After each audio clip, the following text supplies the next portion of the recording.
Kakapasok lamang ng balita kahapon kung maalala ay kumalat sa social media ang pagkakakonfine di umano ng Pangulong Bongbong Marcos at naibalita na ito ay sinugod sa ICU sa isang pribadong hospital sa Maynila dahil sa kidney failure. At ngayong araw lamang ito ay kinumpirma na rin ng mga taga Malacanang na itong si Marcos nga ay na-admit sa isang pribadong hospital noong isang araw. Ngunit ito ay dahil lamang raw sa isang simpleng trangkaso. Sa kaugnay pa rin na balita sa isang press conference ay muling ipinagmalaki ng tagapagsalita ng Malacanang na isang major accomplishment raw ng kanilang administrasyon ang matagumpay nilang pagkakaresto sa dating Pangulong Duterte sa tulong ng PNP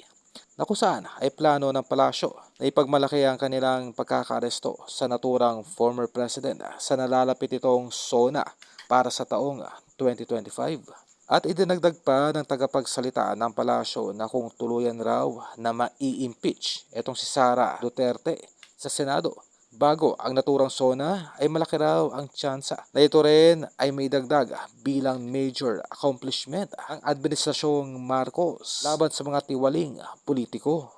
Ang latang ito ay isang diversionary tactics na kung saan ay pilit na inililihis ng palasyo ang totoong problema ng bansa patungkol sa mga kaliwat kanang anomalyang kinasasangkutan nitong si Marcos, partikular sa isyu ng malawakang korupsyon at sa plano nitong baguhin ang saligang batas.